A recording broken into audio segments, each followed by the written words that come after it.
Imagine you're at your midweek service when suddenly you hear gunfire. Bang, bang, bang.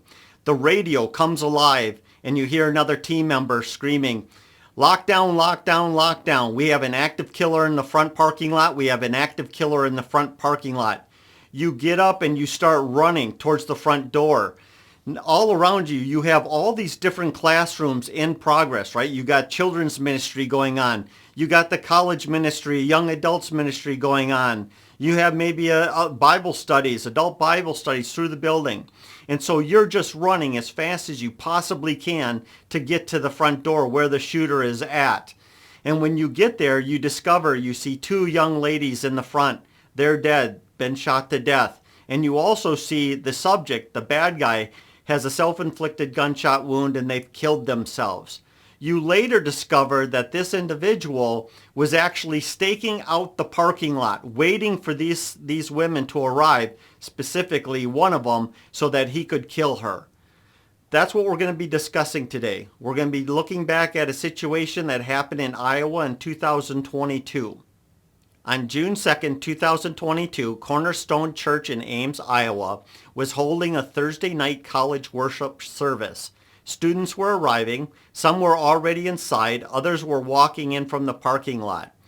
At 6:50 p.m., the killer arrived in a truck. He parked and waited. He was there to find his ex-girlfriend, Eden Montang. Soon, Eden walked across the lot with two other women, Vivian and Valerie Flores.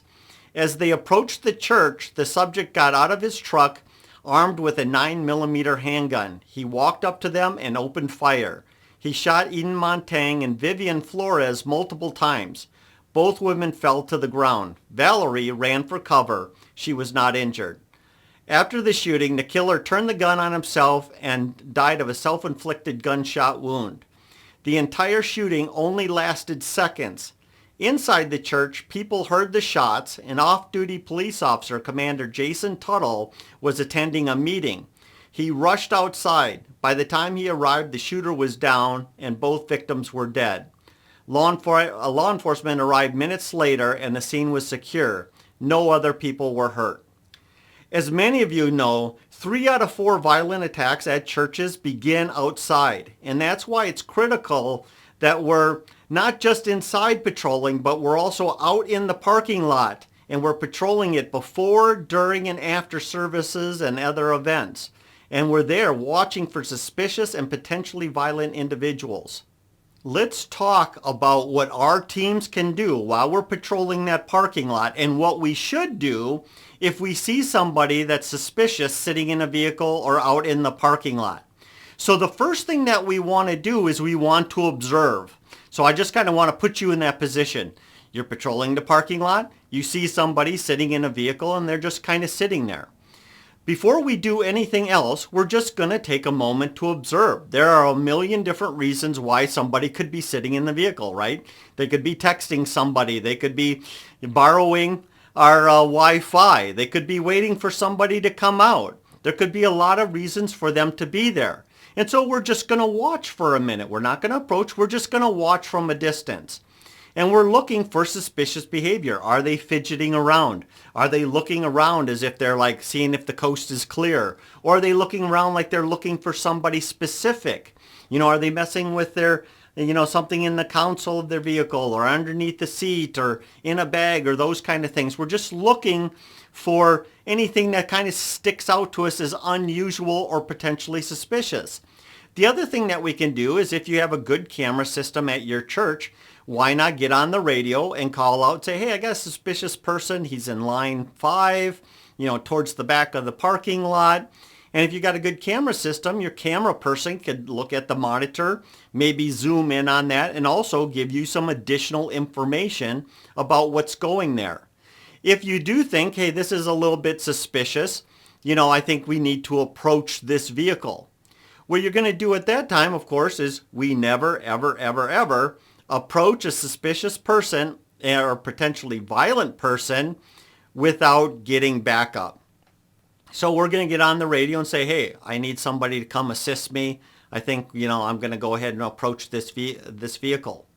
While you're waiting there for your partner, what you're going to do is you're going to be thinking about your approach. How am I going to approach this vehicle?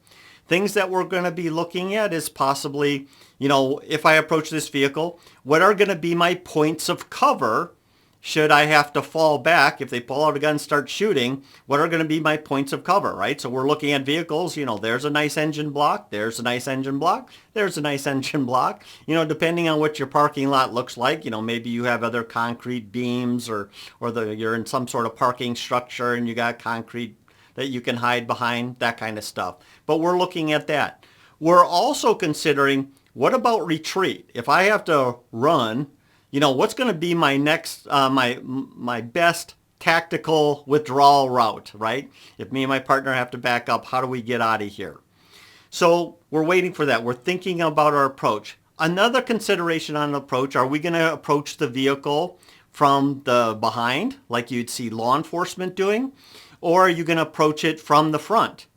Now, there's good arguments on both sides of how you approach this vehicle. I prefer approaching from the front. This is not a traffic stop. I spent many years in law enforcement, and I'm going to tell you, approach from behind on the passenger side and all that good stuff. But we're safety team members, and so we're going to have a different approach. And by approaching from the front, which I advocate, and you're kind of approaching that driver's side door, assuming that's where the person is at, well, the reason we're approaching that way is a couple things. Number one, sneaking up on somebody is almost never works out in your favor. You might surprise them and catch them off guard doing something, but that's not necessarily what we want to do. We're evaluating during this entire approach. We want to approach in their field of vision. So one, we're not surprising them. Two, it's giving us maximum observation of their face, their facial expressions. We're looking for stress, anxiety, those kind of things.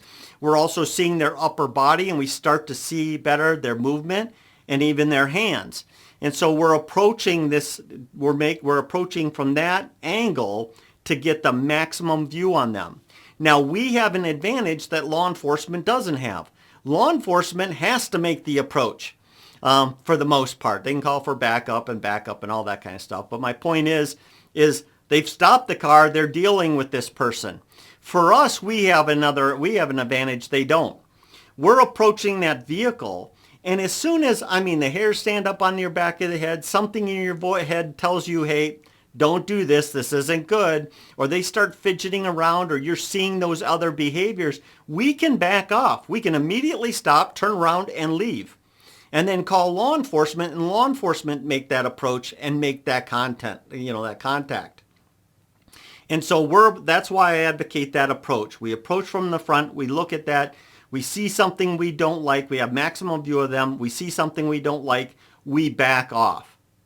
So now let's continue on with this progress of what we're doing here. We've observed them, we're watching them, we're seeing if they're suspicious or not suspicious first, from a distance, maybe using cameras. If we decide we need to approach them, we're ensuring that we have backup. We're thinking about how we're going to approach that vehicle. We're thinking about how, if we have to dive behind cover or we have to do a tactical withdrawal, what that's going to look like and what things are in the environment that are going to serve that behavior.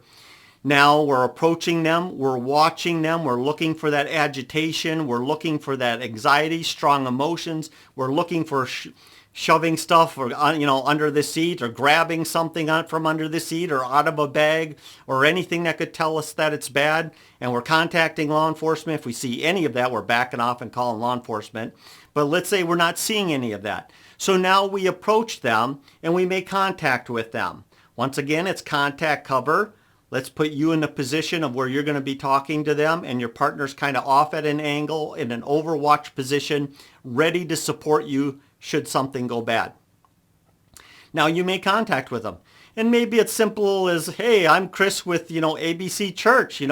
Are you lost? Is there any way I can help you? That kind of thing. Just inquire what they're doing.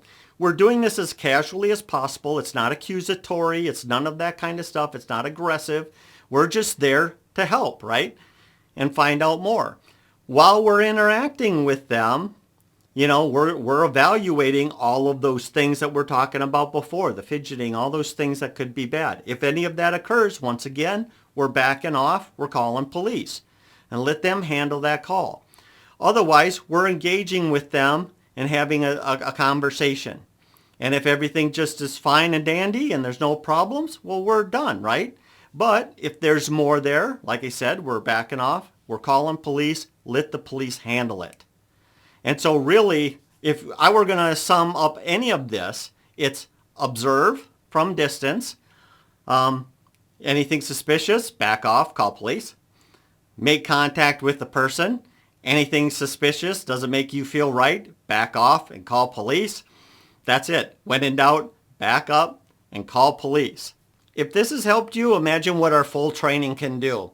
I'm going to encourage you to go into the description and subscribe to our Sheepdog Sentinel e-newsletter, where every week we go deeper on all kinds of topics related to church safety and security. And as always, let's be careful out there.